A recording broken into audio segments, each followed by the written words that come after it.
যে শব্দ নিয়ে এত মানুষ রক্ত দিয়েছে, এত মানুষ জীবন দিয়েছে, যে কেউ সেই সচিবালয়ে বসে হোক, পুলিশে বসে হোক, অন্য কোথাও বসে হোক, যদি সেই স্বপ্নের সাথে স্পিরিটের সাথে বিন্দু মাত্র বিশ্বাসঘাতকতা করার চেষ্টা করে, তাকে সমূলে উৎপাটিত করতে হবে।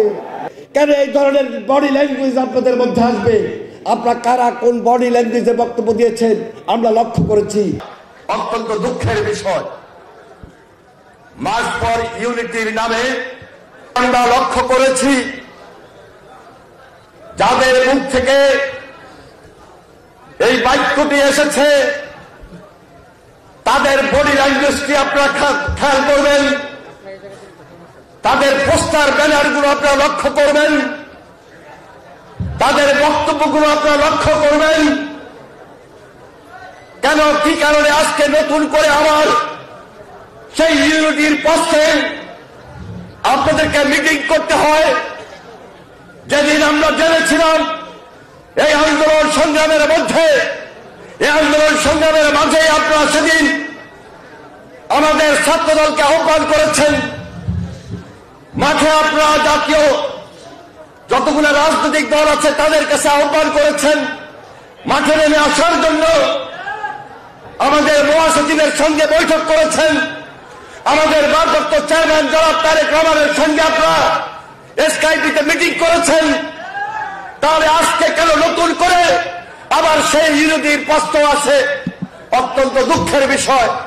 কাকে আজকে ইউনিটির নামে এই দেশে ওই ষড়যন্ত্রকারী যারা অর্থ পাচার করেছিল, যারা ফ্যাসিস্ট কায়দায় কর্তৃত্ববাদী শাসন করেছিল, যারা গুম করেছিল, যারা খুন করেছিল, যারা ষড়যন্ত্র এখনো দেশের বিরুদ্ধে করে যাচ্ছে, তাদের জন্য কি কোনো সহায়ক নয়?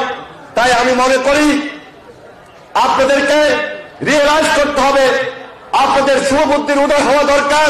আজকে দেশের ছাত্র সমাজের সামনে আপনারা যখন ইউনিটির কথা বলেন তখন স্বাভাবিক কারণে আমরা মনে কষ্ট পাই।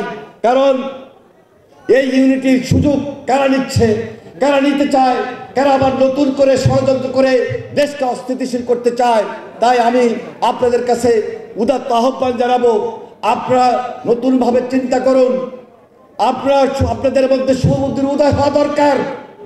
কেন এই ধরনের পোস্টার আপনাদের মিটিংয়ে আসবে? কেন এই ধরনের বক্তব্য আপনাদের মিটিংয়ে আসবে? বৃহত্তর গণতন্ত্রের স্বার্থে এখনো আমরা চাই, এখনো আমরা আহ্বান জানাই, আমাদের যে ঐক্য, সে ঐক্য ফ্যাসিস্টের বিরুদ্ধে ঐক্য, আমাদের সে ঐক্য হাসিনার বিচারের বিরুদ্ধে ঐক্য, হাসিনার বিচার চাওয়ার ঐক্য, আপনাদের সে ঐক্য আমরা চাই। হাসিনার সঙ্গে যারা সঙ্গপাঙ্গ হয়ে এই দেশের ক্ষতি করেছিল, ফ্যাসিস্ট ভূমিকা থেকে যে কর্তৃত্ববাদী শাসন করেছিল, যে দুঃশাসন তৈরি করেছিল, যে অন্যায় করেছিল, যে অত্যাচার করেছিল, যে লুণ্ঠন করেছিল, আজকে সে ঐক্যই হওয়া দরকার।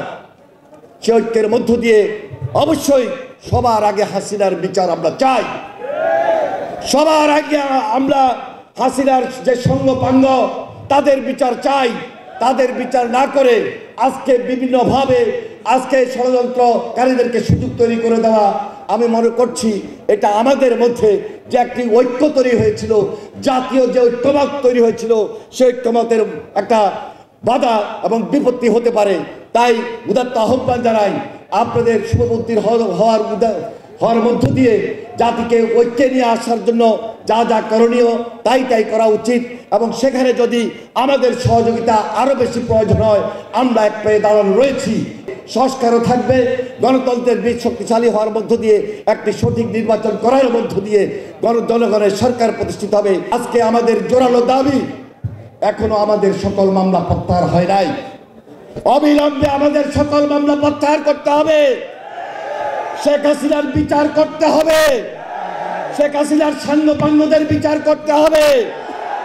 যারা গুম হয়েছে গত 15, 16, 17 বছর, যারা খুন হয়েছে তাদের পরিবারকে আর্থিক অনুদান দিতে হবে। যারা আহত হয়েছে, যারা দৃষ্টিশক্তি হারিয়েছে তাদেরকে আর্থিক সহায়তা দিতে হবে। আমরা এই দাবিগুলোকে প্রাধান্য দিচ্ছি। সুতরাং এই দাবিগুলোকে সামনে রেখেই জাতীয় ঐক্যমতের ভিত্তিতে এই বাংলাদেশে একটি গণতান্ত্রিক অধ্যায় তৈরি হবে।